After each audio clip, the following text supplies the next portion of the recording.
good. Hey, everybody. Welcome back to Shouse in the House. I am your host, literally Heather, and I have with me this evening Elio Lorenzo. And I am so excited that he gave me the opportunity to interview him and talk to him. Before I go into the actual discussion, I want to give him the opportunity to kind of plug himself and say who he is and where I met him. To let you guys know, Elio and I actually connected through Patriot Sports Radio. So shout out to those guys for bringing great people together. Love those dudes very much. And tune in on Sunday night. We're starting our live show together, Patriots and Petticoats. So that will be exciting. But Elio runs a podcast, and I want to give him the opportunity to kind of talk about his show, what they do over there. And so go, Elio, let them know who you are and what you do. First and foremost, thank you for having me. I enjoy your podcast, but looking forward to jumping on and shooting the shit with you. Sorry, can I curse a little bit here? Absolutely. All right. Hello, it's me. Yeah, it's a little bit of a bad habit that I have. But again, my podcast is Average Joe Sports Talk Podcast. I do a weekly show. I collaborate a lot with other influencers like Patriot Sports. Chris and Eric, my homies. And then right now, I also I'm doing a new show with Jordan Thomas at the Fantasy Sports Corp called The Weekly Throwdown, out every Thursday. Cool. A little quick plug.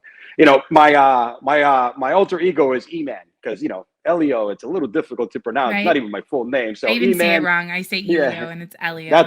That's fine. Listen, you really want to get flown away? Let me see. Try this. Elionel. That's the full name.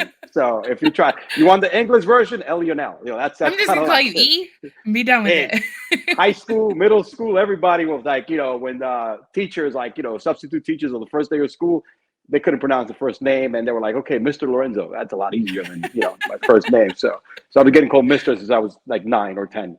But anyway, that's what I do. I love sports. I love talking about sports, and I'm passionate about sports. What's your favorite sport to discuss? Like your favorite sport to really get into and talk about? And you do a lot of DFS, right? Like you do a lot of that kind of stuff. Okay. I'm pretty much a variety. DFS, I really dove into a lot this year because I made some connections, example, Chris and Eric. And Patriot Sports and other guys that we met all through a reality fantasy football competition. I play a lot of fantasy football. I do a little bit of talking, but this year I really went in, hard on it because of these connections and this new collab. So I really went a lot harder than usual. But football is my number one sport. Football and the NBA and baseball. Those are my three main ones. I played all three. Well, not football so much, but I played football, satellite, but organized. I played basketball and baseball growing up. I'm Cuban, so you're born with a ball and a bat and a glove in your hand. So basketball was by default because I grew up in Brooklyn, New York. When we came here from Cuba, and we'll dive into that. You had to pick up basketball because you had to survive in the streets anyway. But those are my three main sports, and love boxing, MMA, and I pretty much do a little bit of everything, but I concentrate on those three main sports. Awesome. Okay, so for my audience who doesn't know, obviously, I brought him on to discuss his family immigrated here from Cuba. And, I sense a tone of socialism and communism really rooting its way into a lot of the ideals and principles that the United States holds dear. And a lot of times you'll hear these young individuals that'll say, oh, that's not real socialism.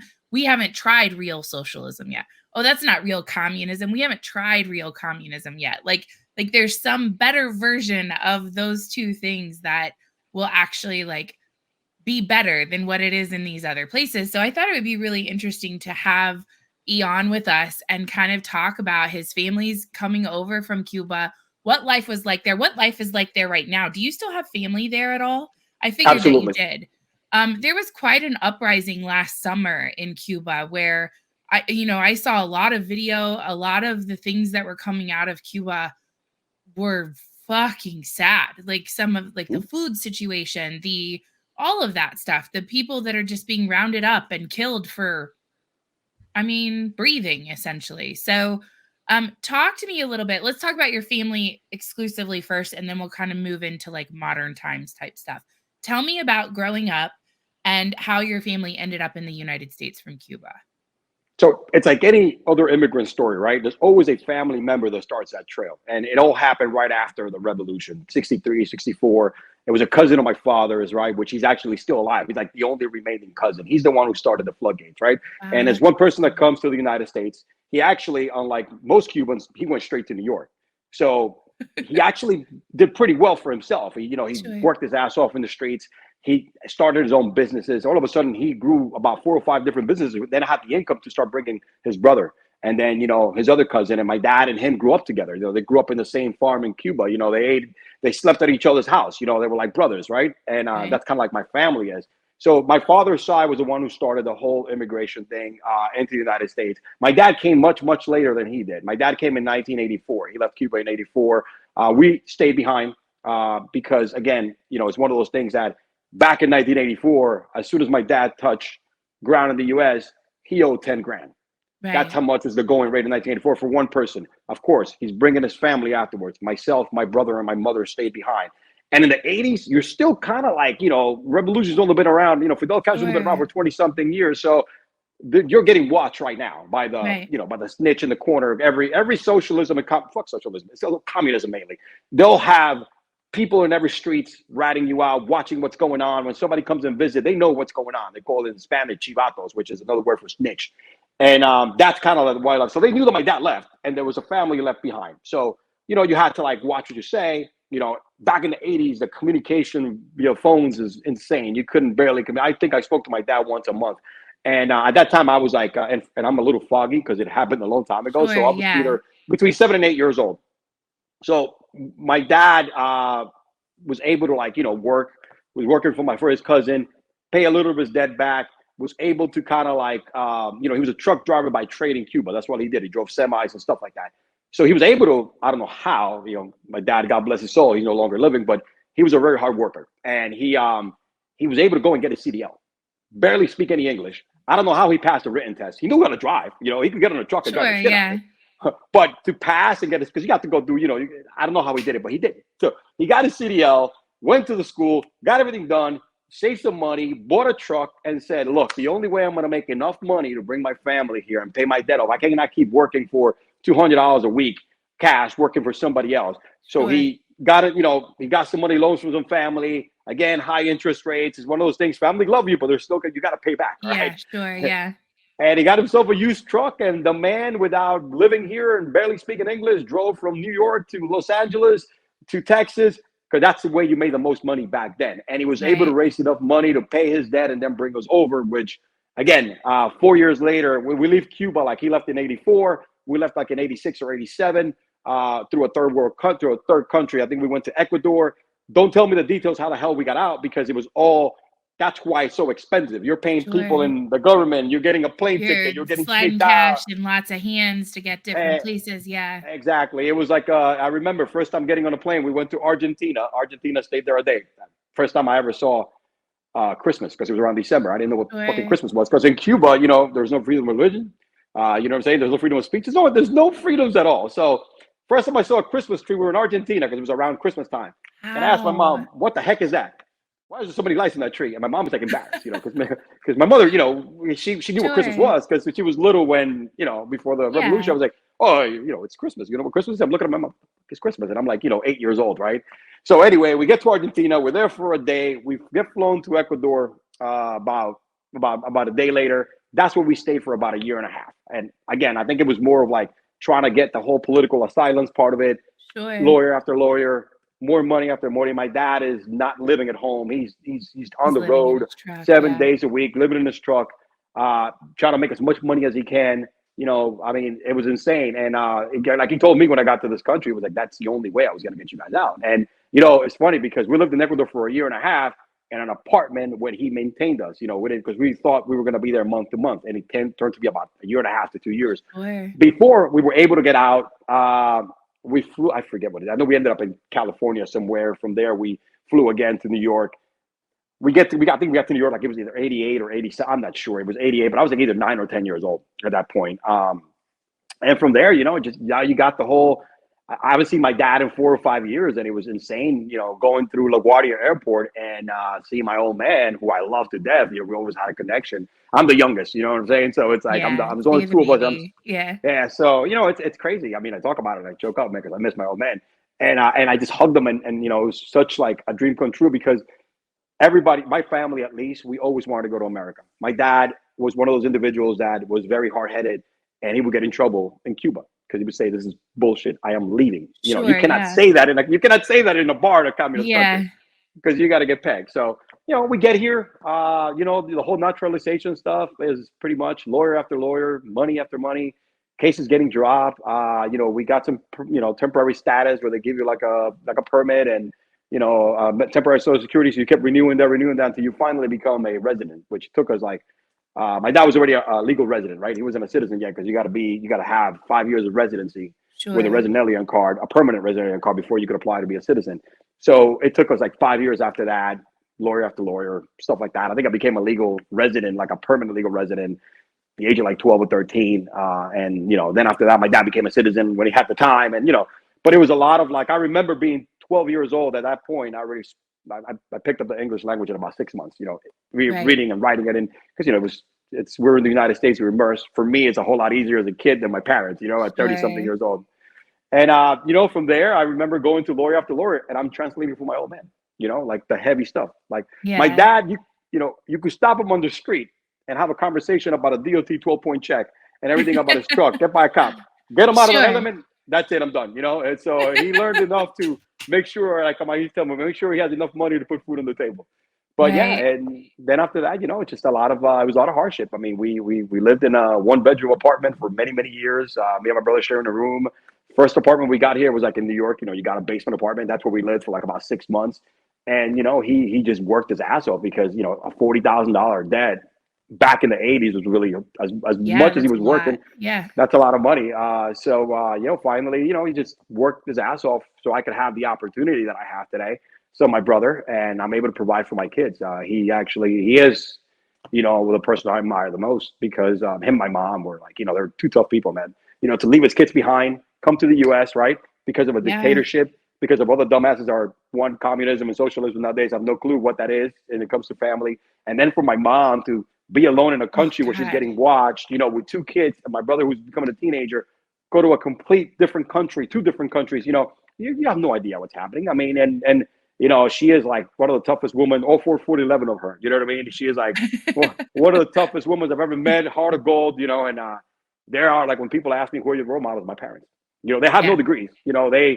You got one is a seventh grade education, the other one has a sixth grade education, but they probably sacrifice and experience more hardship than most people that I've known who, prey on victimization and shit like that here in Sure. this country, which have no clue what really struggle Like and being a oppression. victim is Like all I'm exactly. oppressed. And it's like, Yeah, wait, yeah, what? Like you have yeah, no idea what oppression actually looks yeah. like. No It's idea. They have no idea. yeah. So I want to backtrack just a little bit real fast. I know you were really young, so you may not remember, but you're talking about your mother being watched and these snitches like telling Mhm. on her, listening to the conversations that she's having with your father and things like that. Was it like they wanted to keep you in Cuba, so they didn't want you to communicate with him? Is that kind of how it was? Or was it like they didn't mind if you guys left, but you just had to like I want to kind of understand what that was like. So it's more like a control issue, right? They want to update whoever the head of that particular snitch is, and I must use the word snitch, to keep tabs on the whole block, right? The whole Sure. area they support. So they knew that my dad he left Cuba, right? Sure. And most likely they knew he was in the United States. It's not like they wanted to keep us there, but they wanted to make sure that they knew what the hell was going on, right? Yeah. So we never spoke that we never like publicly would say out there like we was always mom was like don't ever say that when you spoke to your dad today because it was Right. very rare you went to it we didn't have a phone. I mean, listen, let me tell you something. It's a third world country. You didn't have a phone in your house or a TV. I mean, we used to go watch TV at my neighbor's house, and you went to somebody's house and my dad would call here first, or you went to a public center, I guess, to call. Yeah. And there was no like a phone card or any of that kind of crap. That's the way you communicated. So it was hard to communicate. Plus, communications were horrible. You got Yeah. lucky. You would try for hours and hours at a time to try to get a, for my dad to get a hold of us on some phone in a small town or whatever the case may be. So they just kept tabs, and they knew when you left your house. They knew when you went somewhere. They know that your kids go to this school. They know what so and so does. That's just what communism is. The old good old Gestapo, right, or the Russian police. They gotta keep tabs on citizens.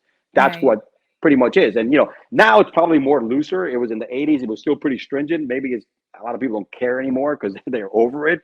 But yeah, that's you knew who the neighborhood snitch was, the neighborhood chivato. He's working for the government. He's working for the local police, who the local police reports up, and all that kind of stuff. So Right. yeah, they just want to make sure they keep tabs on the neighborhood. And when they knew that somebody was from the United States, like, hey, yeah, just put a little extra attention on them. They couldn't stop you to, like, when you're leaving, because then if you were going to leave. So the day that we Right. left, it was one of those things that our uncle drove us to the airport in Havana, like 3 hours away from where we lived, and get in the plane, you're out. So That's crazy. So once you got here to the United States, you went through school and then you met your wife and you guys moved to Florida, or you met your wife once you moved oh to no, Florida? no, I met my wife in Florida. So it's funny. I think it was 87 or 88. And again, I'm a little foggy on the date. So let's say 88. Did school over there. I lived in New York until 2004. I moved to Florida in 2004. So I lived in New Okay. York all that time. I went to elementary school over there. I went to high school, middle school, and then also college. I got my associates in Queensborough Community College when I was there. Then I finished my bachelor's here a bunch of years later in Florida.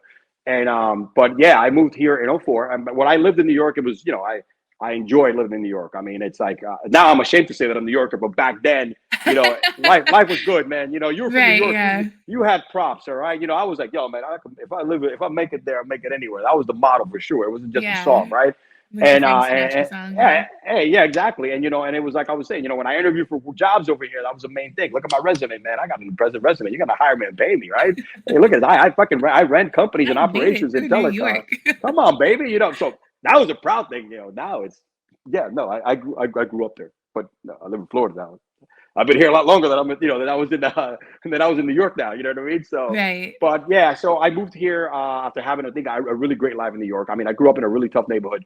I grew up in the inner city. Lack of a better word, the hood. Your best friend was the drug dealer was the one in the corner holding out the payphone. That would tell you, "Hey, shorty, stay in school," even though he was selling crack, right? But Sure. that guy protected the neighborhood, right? He gave me the best advice ever. I would hear gunshots middle of the night, and I lived there for a very long time because that's what we could afford. But it made me a tough person as I was, and I lived in Brooklyn most of my life before I moved to Florida. My parents left way before after I did. They got tired of that. They came here in like 2000, and they were like in the Northwest. And then I stayed back because my job, and I had some other aspirations, and I finally said F it because I used to. My brother like lived here. When he moved out of the house, he said F it. I'm not moving out of the house. I'm not moving out. I'm moving to Florida.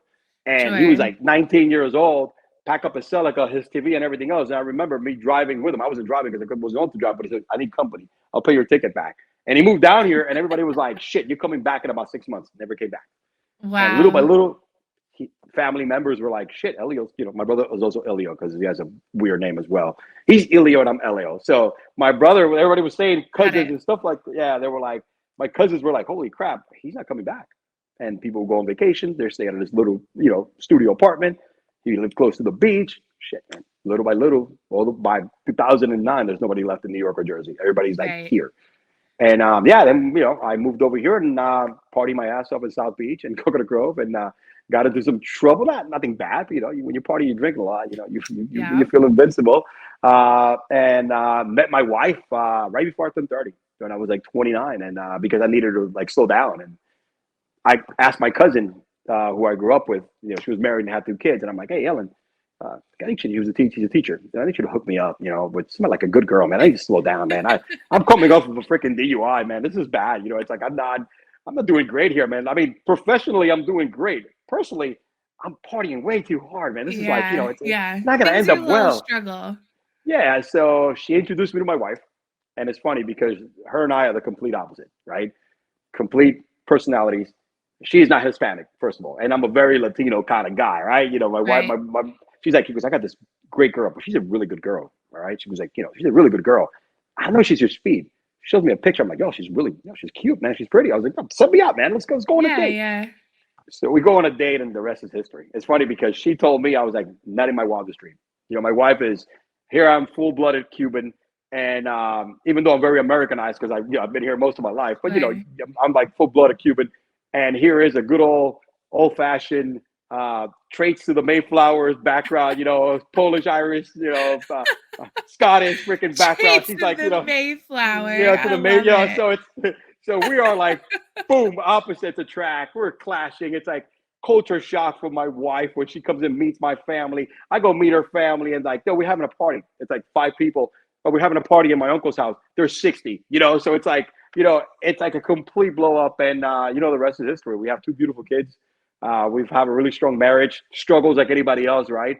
But she's my rock. She's made me the man that I am today as well. She is a big part of my life because she brought in a lot of stuff in my life that I didn't have before. Faith, starting with faith. She brought in Christ into my life. She's a good old Irish Catholic, all right? So, she never forced me into it, but she showed me her parents, and that it's the missing piece. And, that's when I always say that I'm raising my kids because faith was there, but, my mother never had it growing up because of the revolution, because of Wasn't being a allowed. communist Yeah. country. When you came to the United States, my mom, my dad are working their ass off 7 days a week because they need to, pay up a debt and need to support us. So there was no time for church. And it's not an excuse, but it's just a reality of things. We believed Right. in God. I knew how to pray, but it wasn't like I wasn't living godly, I guess, right? I'm still struggle with with religion, but Right. at the end of the day, it's one of those things that was missing in my life, and my wife brought that to me, and I see why raising my kids with faith, it leads into the rest of the moralities, right, and other good values that I had growing up, but it wasn't there. And yeah, she's my other big influence. Like I my wife is the best thing that ever happened to me, and when she watches this, and I said she's gonna, she's really not gonna let me. She's gonna let me hear it all the time Yeah, again, So it's your like, head's gonna get big. yeah. I love it though. So, but Okay, yeah, so that's you've mentioned a couple things that I wanna, like, kind of like, it's like a tree and there's yeah. branches. So I wanna go back to New York for a minute. So you're Mhm. growing up in New York, not a great neighborhood. You're talking about, like, the crackhead on the side of the Yeah. corners where you get your best advice, but Yeah. so and your family is having to bust their ass to pay off the debt to bring your family even here into the country, right? And you're still going through the legalization process, Mhm. all of that type of stuff. So when I think about like oppression or like struggle, the things that people go through, like that's a genuine struggle. Like that's not a you didn't have life handed to you on a platter.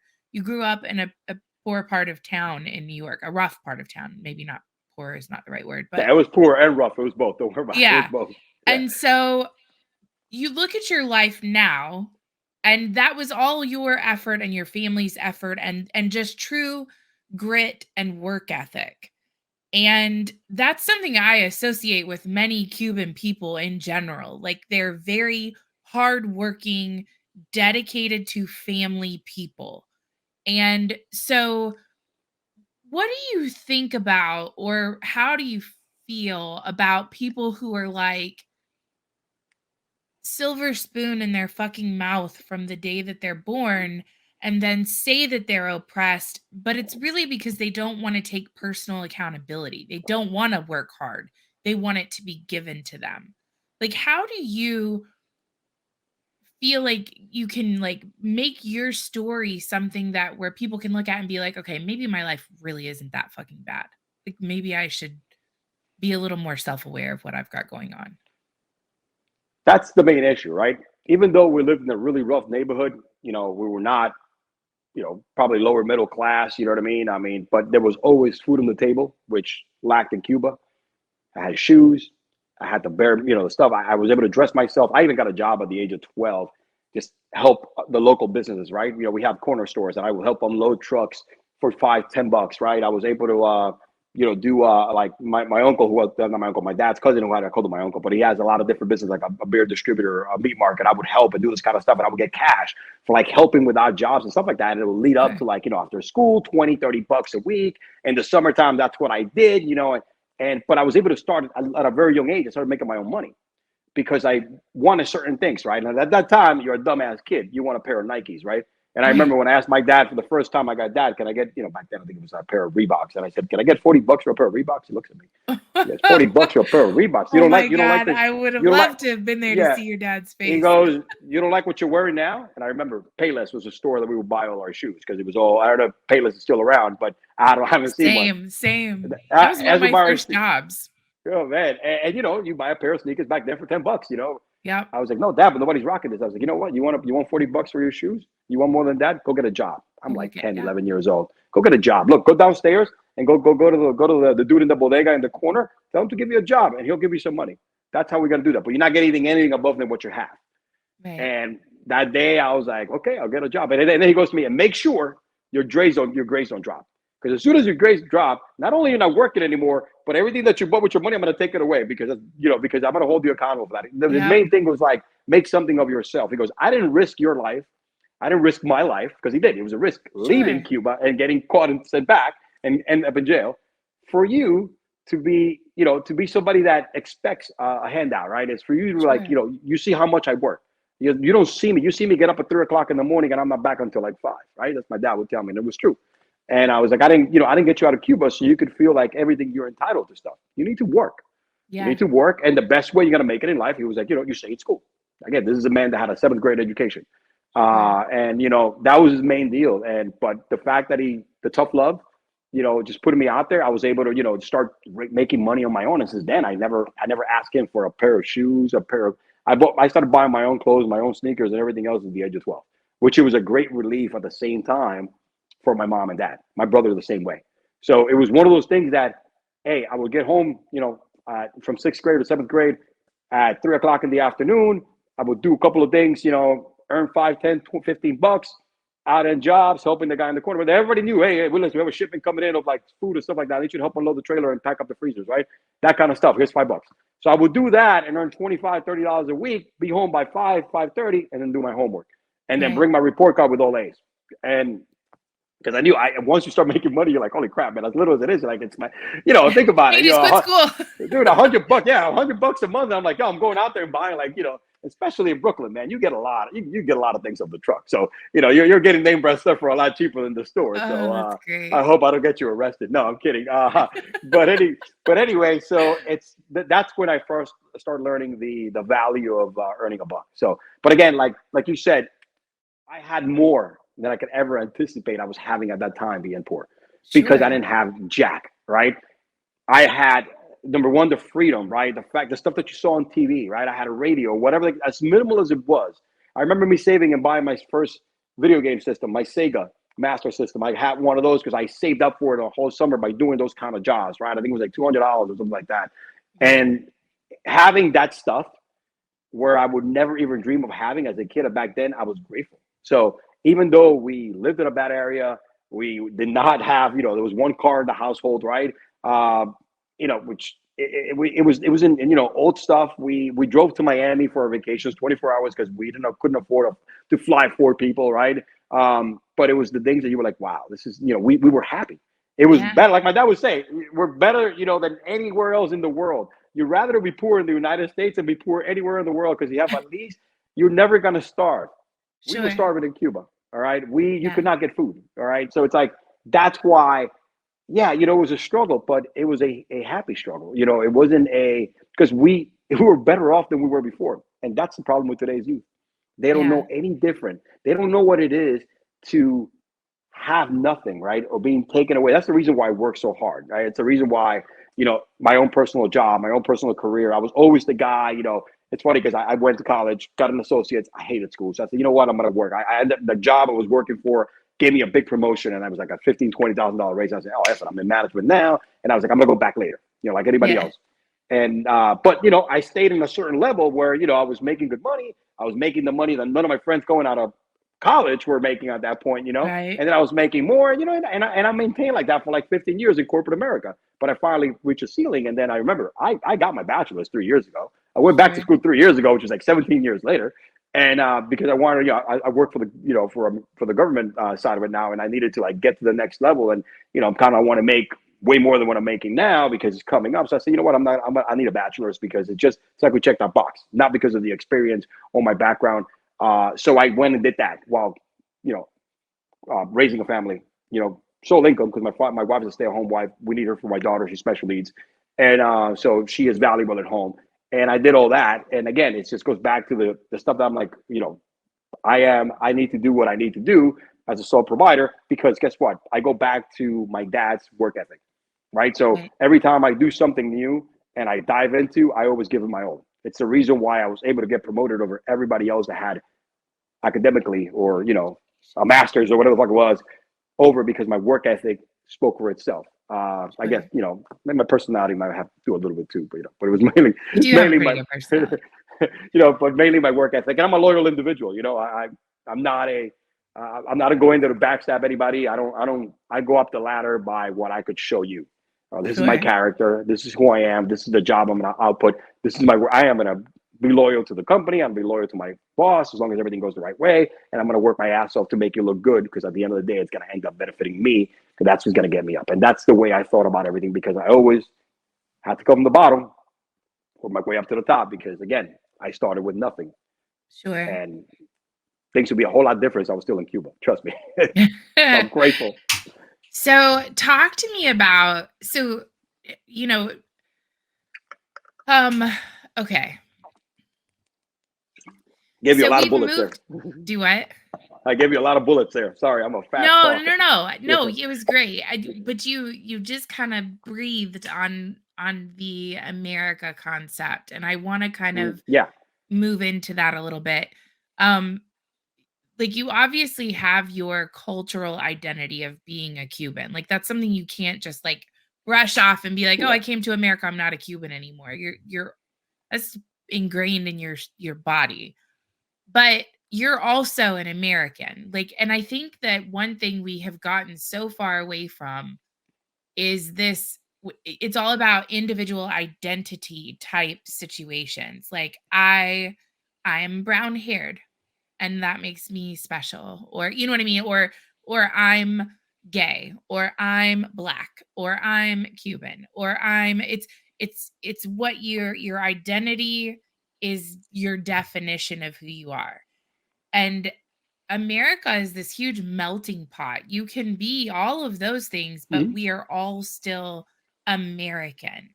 So talk to me a little bit about once you did come over here and you really like integrated into society, even your parents, kind of that transition of becoming an American, like what that means to you as somebody who immigrated into this country. Like what does that look like to you, and do you feel now as an adult looking at this country, do you feel that it's still the country that it was when you moved here in the beginning? Like do you still feel the American ideal, I guess, is the best way I know how to word it. Okay.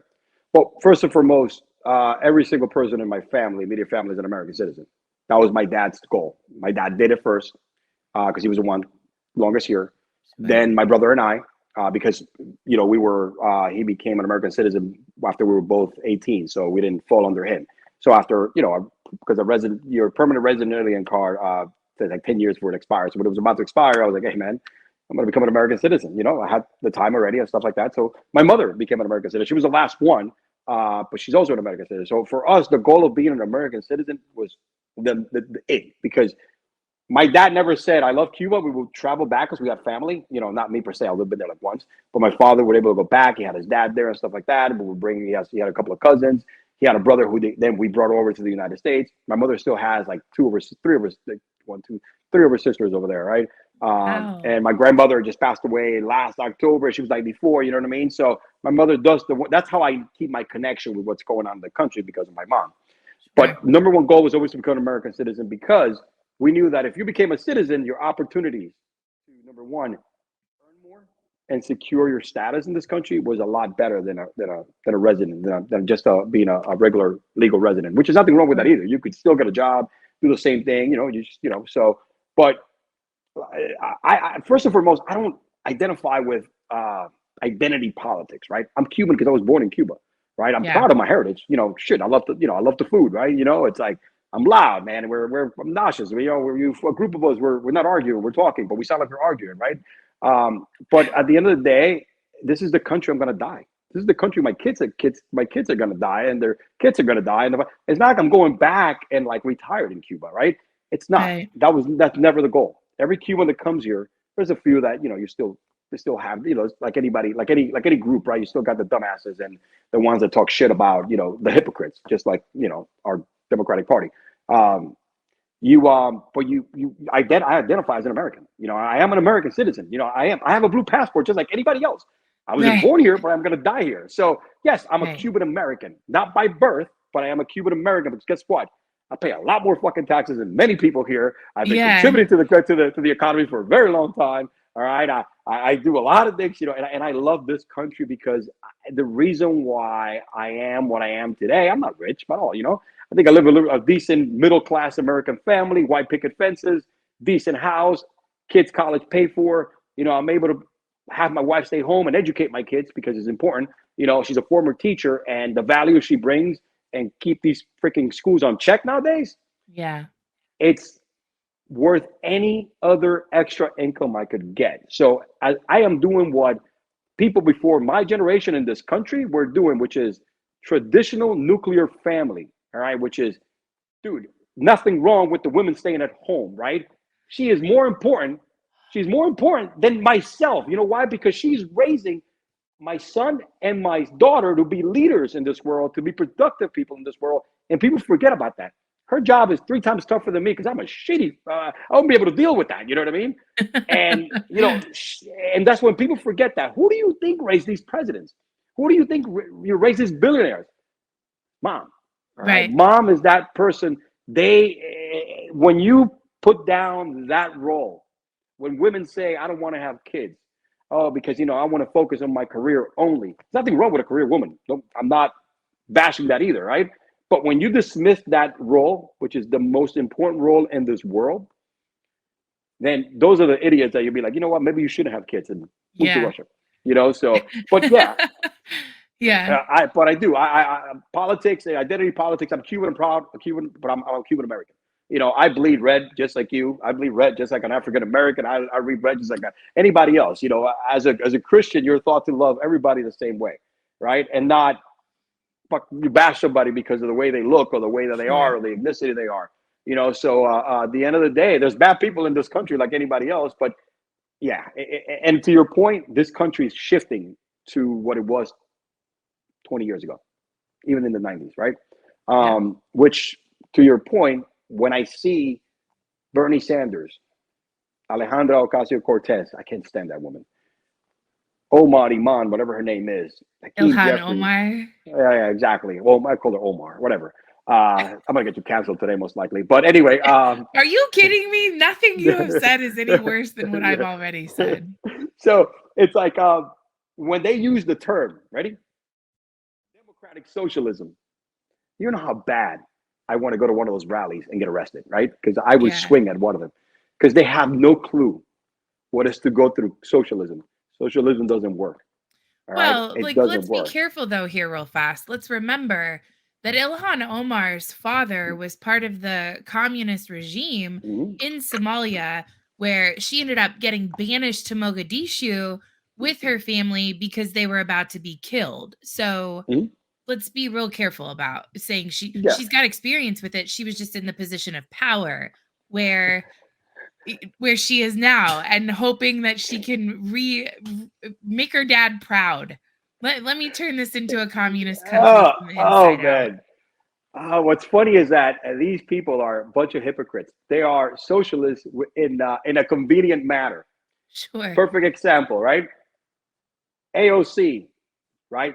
Bashes capitalism, tax the rich, F the companies, right? Which these are the Right. companies that are creating jobs and fueling the economy. Right. Dumbass. But then she goes out and has a website where she sells sweatshirts that says tax the rich for $50. Yeah. You can get any more capitalistic than that, all right? Where you're selling a product for a demand because you got dumbasses that pay $50 for that stupid sweater Sure. that she has some print on it. So this is the hypocrisy of it, right? They want the socialistic, free this, free healthcare, which doesn't work. Let's do a per diem of food. It doesn't work. All right. The government cannot get involved. When the government gets involved in creating jobs, they're gonna F all that up because it's proven anywhere else, right? Sure. And when they do this, but at the same time they like the nice benefits of being a capitalist society, right? That's Right. how I know they're hypocrites. They have no clue. It's never gonna work. There's not a perfect, there's not a good mousetrap when it comes to socialism. It's not gonna work. Capitalism is self-healing. We've seen this now for what, 200 years, 300 years. I mean, I'm bad at dates here, but Capitalism is self-healing. Sure. We've gone through how many recessions and depressions in this country, and we always rebound because capitalism goes through cycles. There's always some innovation that particular market or that particular time into the next level, right? Right. Industrial revolution, the tech revolution, the dot-com revolution, whatever revolution it is, right? And I'm not talking about a politics revolution. I'm talking about, economy. Sure. Yeah. It's Economic self-healing. revolution. Exactly. It's self-healing. Capitalism is self-healing. Leave it alone.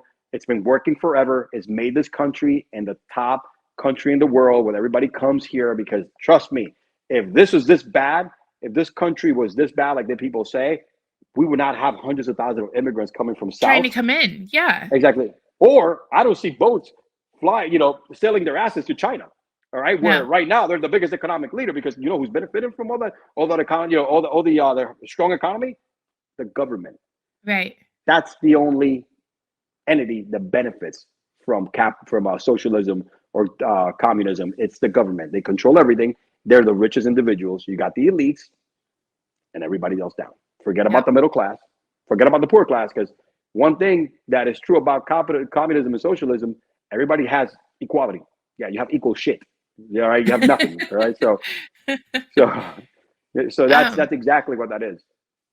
so the next, so you kind of already touched on the capitalism, communism thing, so we don't have to go into that too much more, but let's talk about, and I didn't preface this with you, but you mentioning like your wife staying at home and the nuclear family.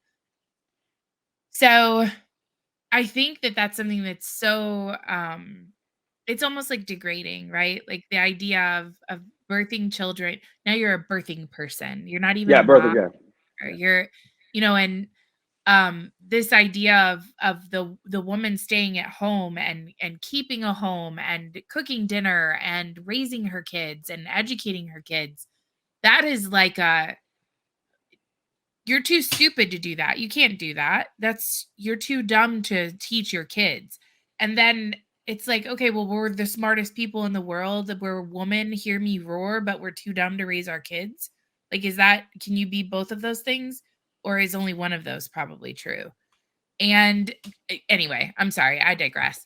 But the idea of like nuclear family is verboten. Like it's not a good idea anymore for a husband and a wife to raise their two children together. Like it, and I'm wondering, like, I'm starting to see this transition where people are coming back around to that. Like they're like, and I know this is kind of anecdotal, but Cameron Diaz and Paris Hilton both were like boss babe hmm actresses, moguls, like in their right.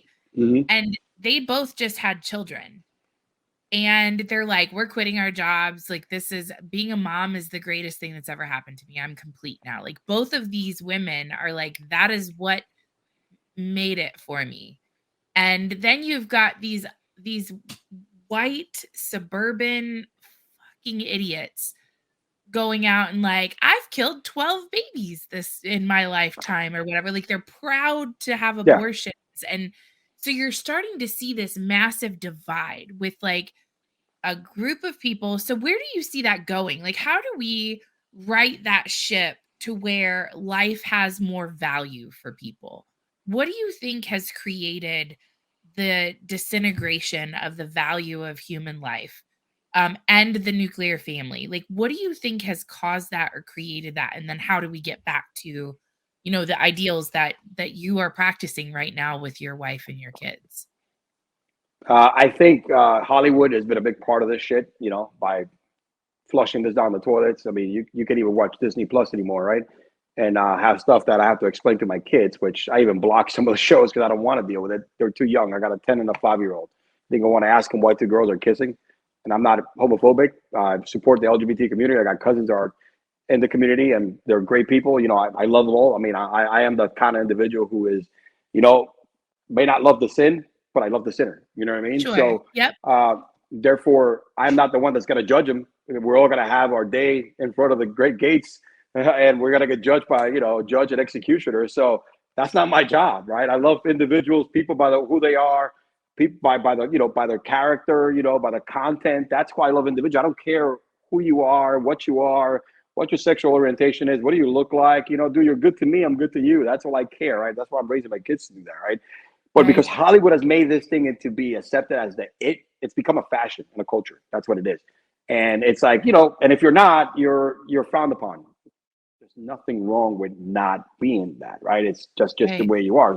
Um, but at the end of the day, it's Hollywood, the social media, the internet now. It's like everything goes viral.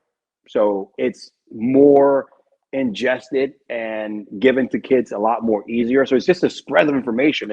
So having information this quick, accessible to the masses, it's a double-edged sword, right?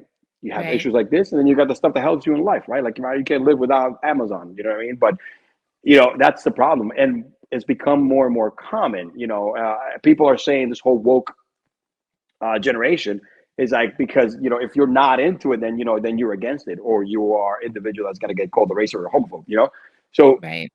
you have this divide because you still got the generations like myself, right? The generations like you and everybody else are still trying to raise your kids the way you were raised, right? The same your grandparents raised your As parents. I'm sitting here yelling at mine Yeah, because they're like right by the door being loud. But anyway, go ahead. don't worry about it. That's mine are actually, so I couldn't take the week off, but they're on spring break vacation Both in of Pensacola. yeah, That's a my big, daughter's on spring break yeah, too. So yeah. I have a You- 10-year-old and a 3-year-old. So Okay. Hey, oh, yeah. closing age. I got Yeah. a 10 and a 5. Closing age. Good deal. I had not an easy time. No, Not it's an easy not. time. Like, I thought with them being 7 years apart from one another that there wouldn't be, like, a lot of fighting or arguing or anything. Oh, That was wrong. I was wrong mhm. about that. For anybody watching, it doesn't matter how much time you put between the two of them, they're still gonna fight. Just FYI, in case Yeah. you're wondering. No, but I think the way we get back to, I guess, some not normality, but I guess back to what started this, what we were, what the ethics and the family values, and I guess the structure, the home structure that made this country the way it is, I'm not a Bible thumper, right? But I think faith. Yeah. Doesn't matter what religion you're from. Religion was one of those things that, we've heard the term Irish guilt, right? I mean, Catholic guilt, right? Yeah, you were guilted to like be scared of doing something wrong because you're Yeah. gonna go to hell, right? So guess what? That in a way is work. You develop morality. You develop to tell the difference between right and wrong. Right. You develop like not to lie about everything to get away with stuff. Because that's the other thing. Lying has become something that you just, and I'm a big and I'm guilty of that, especially before I met my wife. It's one of those things that becomes no second nature, right? Having kindness and I don't know. I'm in Miami. I'm in South Florida, so we don't ride the bus. But as a kid, riding the bus, you gave your seat to an older person, right? My mom would smack me over the head if I didn't. Sure, yeah. Uh, that kind of stuff. And I think faith, religion, raising your kids faith based, it just leads everything back into that kind of like that kind of like the old school structure, nuclear kind of value stuff. Because I mean, a birthing person, come on, man. My wife is like 10 times smarter than I am. Former valedictorian in high school, full scholarship ride. I mean, she is like, she's even come out on the paper. She got a career, but we decided when we had our daughter and we had certain challenges 10 years ago that it was more important for her to be at home. Because if it wasn't for my wife being at home, my kid's in the spectrum, but because early intervention, my wife dedication, everything else, she's in she's not in a cluster or anything like that. She's fully verbal. She is in a mainstream class. She's an amazing kid. She struggles like a lot of other crap. But you know what? My daughter, if anybody sees her, you don't think she's in the spectrum. That's because of my wife, the work she puts in, Right. and everything else, we decided that that's important. And then when we had our son, like 4 years later, same thing. I was like, you know what? We've been doing it now for this long. You could stay at home. We sacrifice. You sacrifice certain things, certain luxuries, certain stuff that, you don't want. You just don't ride a night. You just don't drive a nicer car. Stop eating out so much. Start going out to lunch. You go back to the same thing that a butcher who Sure. supported a family of 7 in the 50s and the 60s did it with a wife staying at home. So Yep. you go back to that, and I think faith is very strong. I didn't realize what role of faith played in a family growing up. Yeah, we knew God existed, and we believed in God. But when you follow certain structures of the Bible, the Word, the Scriptures of what they tell you, you actually learn lessons about life and what helps you, kind of like affirmations about how to get better in life as a person. Sure. It's a lot of like loving. You love people, and you become somebody better, through their thing. And we teach our kids the same thing. Yeah, that's how you love everybody, and just don't judge anybody based on appearances or anything else. Judge them by, or don't make your judgment or your, again, not accusations, but by, not by what they just do, but what they do, not by what they look like or what they who associate them with. So that's the problem. I think there's not enough faith. I mean, you have drag queens doing story time in libraries across the country in some states, but you're making prayer illegal. Right. You know, it says right on the damn dollar, "In God we trust," and when quarter, right? So Yeah. you're taking that away, which, but you're adding this other factor in there that's, that is showing, that is not, it's not part of what this country was built on. Sure. I could go into I'm actually writing an article right now about much of that. So I'm not going to dive into that right now, or we'll be Yeah. here for another hour. No, you're good. But I do want to touch on, because you're talking about faith. And for the longest time, I've been a practicing Buddhist for probably a little over 20 years now at this point.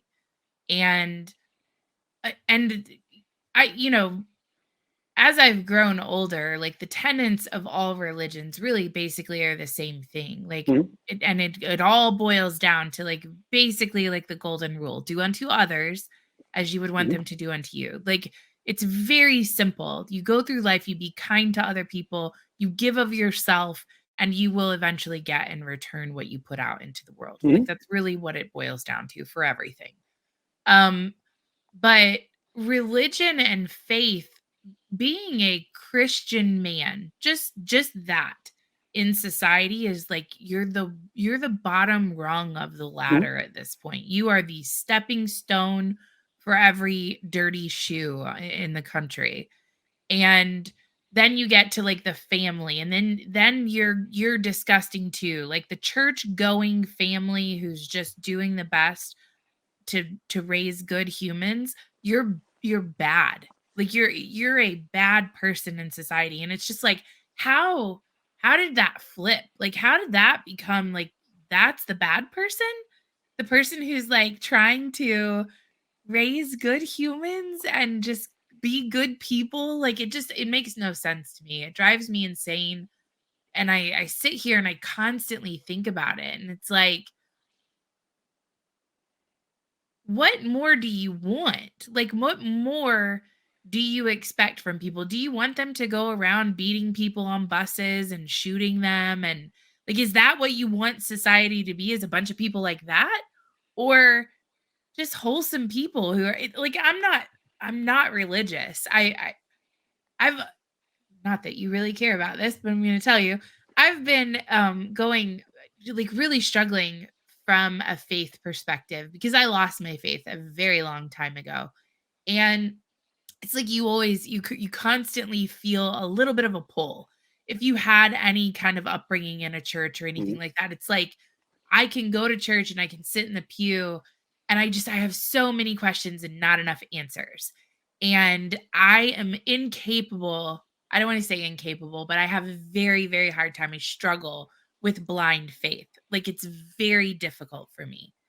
But the concept, like, I take my children, and I want them to, like, I was the kid that went to church when I was little, and they'd tell me the story of Noah's Ark, and I'd be like, did they really put two of every animal on a boat? That didn't actually happen. And they're like, Heather, shut the fuck up, color your paper, and stop asking. It's like, I would always get in trouble because I was always, like, pushing against any sort of, like, story or narrative that we were being given. And so I think it's good to ask questions and challenge certain things, but I also think it's okay to, like, raise your kids to be wholesome kids. I think it's okay to be adults and encourage people to be kind to one another. It blows my mind. It blows my mind that you mentioned drag queen story hour. Like, you have to be 18 to go into a strip club. You have to be 18 years old. Right now, Mhm. like, my daughter could not just walk into a strip club. She's legally not allowed to. But if that strip club was featuring men in whatever attire Mhm. and being provocative, she could go in and put money in their fucking pants. Which And you're it's seeing it now. Yeah. They've had field trips to the, you know, Yeah. And it's like, wait a minute, like what? Like that's not normal. And I just keep wondering, like, where are these forces? Where are these powers that be that are moving these needles that are like encouraging this type of behavior? Like, where the fuck is it coming from? Because I want to find them, and I don't want to talk to them for a minute. I just want to have a conversation. I don't want to talk to them. I want to beat the shit out of them. All right, that's what I want to do. I'm sorry. This is where my faith is. Trust me, I found faith at 32. I'm still struggling with trying to figure it out. And I'm gonna give you the advice my wife told me. Right? She was like, if you don't question it, you're not trying to understand it. Right. So yeah, you being a little girl saying, did that really fucking happen? No two of each. I was like, no, you're doing what God is telling you to do. Because if you don't question it, like you said, you're not trying to understand it. And when I mean faith, it's having faith in whatever you think it's going to make you. That's going to give you that particular morality. You know what I mean? It's like I said, it doesn't matter what religion or what you believe in. You know what I mean? But it's at the Sure. end of the day, it's just that morality that is built on that particular faith. And look, I struggle with it greatly. I'd say it's funny because things that I thought that were normal. You're like, oh crap, I'm actually sitting right now. What the fuck? I'm cursing. I'm sitting right now. But Right. my wife tells me, I was like, look, it was like, dude, I've been in all my life, and everybody just falls over and just get up. And God, and I'm not good at quoting scriptures, but I know somewhere in the Bible it says that if you really feel like you regret something because you did wrong, then that's kind of what God asked for, right? And just trying to get up and correct yourself, right? And don't do it again, that kind of stuff. So Right. it's like one of those things, right? And from a sports analogy, which is what I like to talk about, it's like a big heavyweight fight, right? You get knocked down on the religion part of it, then get back up again and Yep. make sure you don't get knocked down again because you got to do something right instead of what you did wrong to Sure. get there. So, but yeah, no, look, it's, and again, everything is coming because I think it's a big push from Hollywood. We have the indoctrination. This is how socialism starts off from a very early age, right? It starts in school. And this program of these certain teachers doing these curriculums without the permission of the parents or the Right. parents knowing what they're teaching, it started a long time ago. It's just gotten bigger and bigger. And this is where it's starting. This is becoming okay. That's why I'm so happy that Florida is passing that in the Senate, the bills of the parents' rights bill, and you see Sure. AOC on fire, all complaining about it. That's She's losing when her I mind see in that, yeah, Congress. exactly. Yeah. When I see that, it tells me that it's the right bill because It's the the right dumbass thing. over Yeah. there, it's the right thing to do. So because I am a firm believer, that's why one of the main reasons my wife now, as my kids get older, stays at home because she's a former teacher, she's a team lead, she knows the system, and she will like raise some hell, you know what I mean, if she ever finds out. Yeah. And because it's important. We believe in our kids going to school. If we have to pull them out of homeschool them, that's not a problem. But my daughter needs, because she's in the spectrum, I need her to have that social. I don't want kids to be away from that because the social part of going to school is huge, apart from just learning how to read and write. That's how you learn how to become an adult, man. Communicate. It starts from a young Right. age, interacting with peers, right? That's the problem we have with these kids nowadays. Now, a lot of them don't know how to interact with others, right? They know how to interact with each other with a pair of headphones and playing Call of Duty. That's Yep. it. That's the only way they know how to socialize. So it's like, but unfortunately, it's been starting in the school system a lot, and I think governors like ours in Florida have figured that out. There's a reason why he's so popular and wanted to run for president because Sure. he is doing everything. And as much as he gets bashed, it's like I tell my nieces and nephews sometimes, who I love them to death, but they're younger and they're on that little woke trip. I'm like, guys, read the fucking bill. All right. Yeah. Don't believe a meme. You're retweeting the same meme a dumbass created. You want me to create you the same meme? I could do it. Look, I got a nap that I create that same Yep. meme. Because it's funny when you read the actual bill, it's the complete It opposite doesn't of even what. say the word gay in it anywhere. Exactly. Yeah. CNN. And the same thing with this one. They're saying, "Oh my God, they're banning books." I was like, "Read the bill, dude. The bill doesn't say anything about banning any fucking books." You know what I'm saying? Or Yeah. anything that has to do with black culture or the Holocaust, which is Hakeem Harris like, yeah, they don't want you to learn from the Holocaust. I read the bill because it's a one-page summary, right? And when you read the bill, which we could pull up now in a matter of 30 seconds, when we were kids, we had to like go to the fucking library and try to figure out what the Yeah. damn bill was, if it was out yet or whatever the case may be. I didn't have a fucking computer, you know what I'm saying? I got my first computer in '98 when I could afford it, right? So Yep. that's the whole thing. People, kids nowadays don't realize how easy they have for the information. Go get it and read it for It's yourself. crazy, right? Like Yeah. you have in this little bitty Yeah, thing right here, you yeah, have every piece of yeah. information you could ever possibly want, and they don't take the time to look for it. It's crazy. Wild. Yeah, I know. I got my dog here. His dog. I got him next to me. If he gets a little ruffled, I'm sorry. Yeah, but No, he was no, you're sleeping. I think I woke fine. him up. I woke him up. But yeah, That's that's what all it is. I think right. it's been starting in school, and then of course you got social media, who is the biggest flusher of information out there, and I guess Hollywood as well. Hollywood and celebrities. I mean, look, you got 12-year-old girls want to be Cardi B. All right, the fuck. You know what I mean? It's she's talking about WAP and shit like that. You know what I mean? About this guy. And I'm like, yeah, So you're teaching a kid. She's a former stripper. Wait, listen, man. I went to plenty of strip clubs before I got married. But I'm gonna tell Right? you this right now. It's not one thing I'm gonna encourage my daughter to be, right? To go pay for Sure. college, right? No, so. Again, this is what you're idolizing. Oh, she was a stripper. Look how much work she did, and then look, she's singing all these songs are sexually inappropriate for somebody. And who are the biggest fans that listen to these songs? 10, 14, 16-year-old Right. kids. So they think that's normal. Let me go be a hoe. Yep. That's cool, So I call that's it the World of problem. Whorecraft. It's like, Yeah. That's oh, great. I need to make money? Okay, I'll go start my OnlyFans today. It's Yeah. like, wait, Yeah. what? When Yeah. did this when did we and there it's women's empowerment. Hmm. What? No, it's not. It is not empowering It's to prostitution only like yes, on like TV. you literally you're literally a prostitute. You might as well Yeah. just go stand on the side corner. Like it's the Might as same well. thing. Hmm. It's Exactly. it's crazy to me. Go to the red light Absolutely. district in Amsterdam. Tell me it's any different. Yeah. Well, the original one's right there, but it was in one particular district. Now you got that district available to Everywhere. millions and billions of people. Yeah, So it's crazy. Okay, Elio, I'm gonna let you go. I've had you for a full hour. I appreciate you so much. This has been I actually might have you on again. Like this has been really I fun. I really enjoyed uh, this. I think definitely once we start Patriots and Petticoats, just knowing how political you are, we'll definitely be having you as a guest on that show too, because I mean it's the guys. And so yeah. they'll of course they'll want to have you over there, but I love you so much. Oh, I wanted to tell you one other thing really Yeah. fast. What's So you up? were talking about your child being on the spectrum, and I know that you're faith-based, but I have argued for a while now that I think that autism is the next evolution in humankind. And so where a lot of people talk about it as a disability or something that's bad or negative, for me, I think that it's like the human brain is so busy, Hmm. right? Like we're constantly thinking about 1,000 things at once.